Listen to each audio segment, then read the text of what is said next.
Good. Hey, everyone. Welcome to the next bit on our IPCP module videos of why you should join the next pathway next February, the 27th. 27th, yeah. 7th, 2023.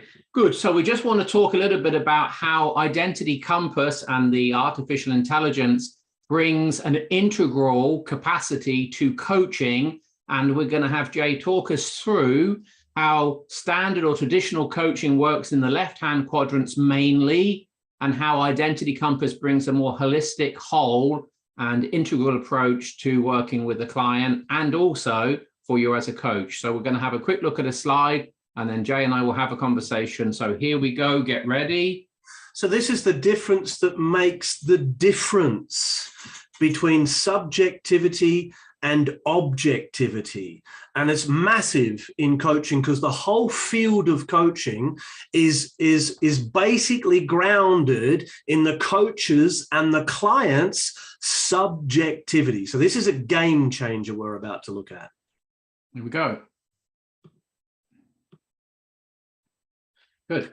So if we look at it, this is a map of the subjective or the inner experience and the objective or the outer experience of the individual, and as plural, as a collective, as part of a team, a group, a culture.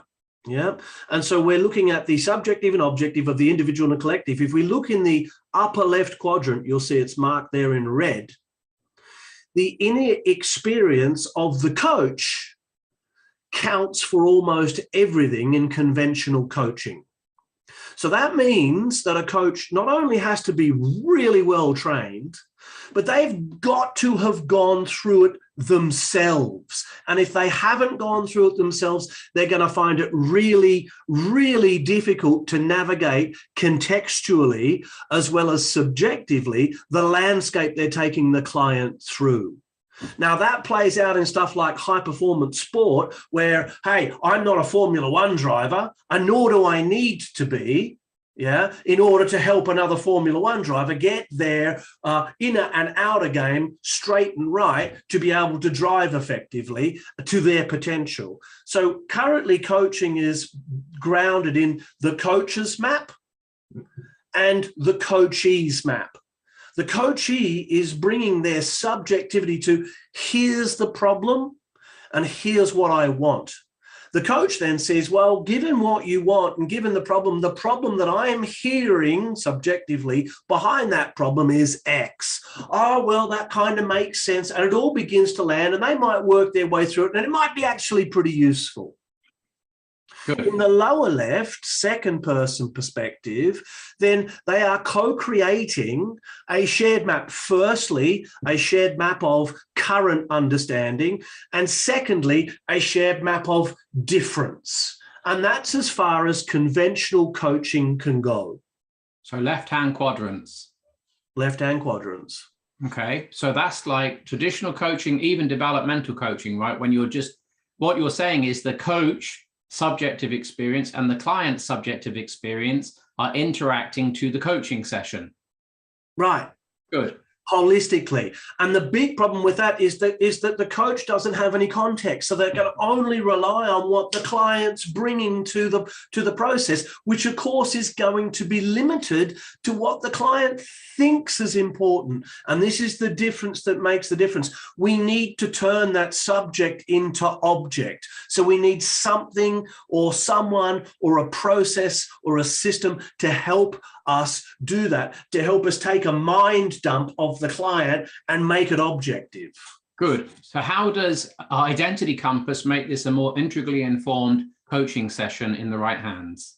Well, it does that. It turns subject into object by asking a series of forced answer questions. It's not a nice test to do because it's forcing you into answering questions and then throwing up different questions based on what it's forcing you into answering. And so it's a forced answer test. So it feels like, well, neither of those are true, but it's taking you down a pathway where those small calculations start to play out in a big way in terms of your thinking patterns. It maps your thinking patterns in an objective, scientific, rational, logical way. Okay, and so what is a factual map aspect and what is the functional map aspect that we could have in a coaching session with Identity Compass supporting us? So the factual map is actually mapping out, given some scenarios in contexts. It uses the work context, but it's absolutely mapping cross-contextually. It's using the work context to map out thinking structures and place them out in a given way and shows how all of these thinking patterns interact with one another, and immediately helps you identify, using some AI technology, where the leverage point for the shift is for the client objectively. So that's the actual map. Even if the client doesn't see that subjectively, right? They don't remember. Oh, mostly they don't. Mostly the client will go, I disagree with that, but we can even show where their disagreement's coming from given the map.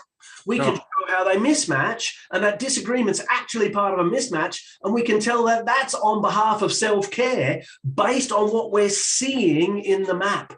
So we can real time actually feed back the patterns as they're occurring in the coaching session to wake the client up so that they can grab a hold of this and start to do the work to grow themselves up, to clean up the stuff they need to clean up so that they can begin to show up. So then we have a functional map that emerges out of the context. Yeah. Which is context. So two aspects to this. One, the functional map is still subjective within the client's mind. How things play out for them and how they connect them to what's going on in their inner experience is like guesswork. Yeah. Sure. With the functional map, we can bring context in and we can look at work, we can look at personal, we can look at primary relationships, we can look at children, we can look at parents, we can look at community, we can look at all of those aspects and ask, how does this play out for you in this context, to start to get an understanding of what's cross-contextual and what's actually contextual. That means that they can shift between their thinking between contexts, which means they have more flexibility in the lower right component, or less flexibility, telling us how rigid their thinking patterns are. Good. So let's summarize this with a couple of questions for you. So you've been coaching for a few years and you're an averagely good coach. Just give me a moment to relax my face. And so given that, what would you be happy to go on coaching people knowing Identity Compass is in the world and not have access to it? What difference has it made to you as an experienced coach, 15 years of coaching? Yeah. What difference can you see and benefit has Identity Compass brought to your actual corporate coaching? Has shown me that I've been guessing up until I got a hold of the Identity Compass. It's shown me that my guessing is fairly accurate, yet, because I'm a human being, actually quite limited. And so would I coach without it now? Absolutely not. I mean, I'm literally flying with one arm and one eye. And so, it's to really get to the level I need to get to genuinely find the leverage point with the client, the Identity Compass just adds far too much value for me to guess any longer.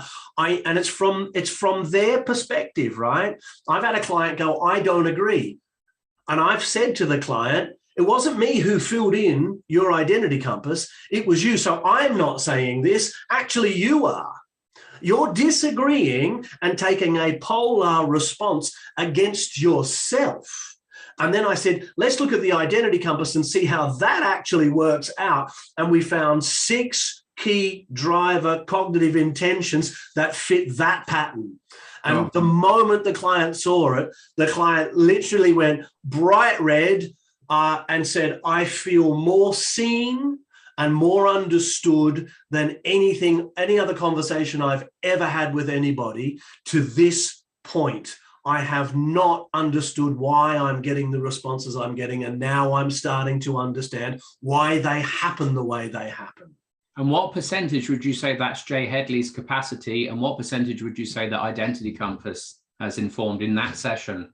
Well, part of my capacity is to take in and make meaning with the client out of the identity compass. So I'm going to go 60-40, but that 40% is the difference that makes the difference. And what's the 40%? That is the difference that makes the difference. The 40% is the identity compass. The 60% is all of the grounded learnings and understanding how the identity compass needs to be read and translated with the client's help. Does a coach to coach the way you've just talked to need to be an excellent, outstanding, well-experienced coach to be able to use identity compass in that way? They need to have that experience. They need to learn it. But what the identity compass will do is it will train them how to learn it in an accelerated way. So instead of it taking 5 years to become an extremely experienced, well-honed, well-rounded coach, having done the work on yourself, we'll cut that down to 2 or 3. Sure. Anything else?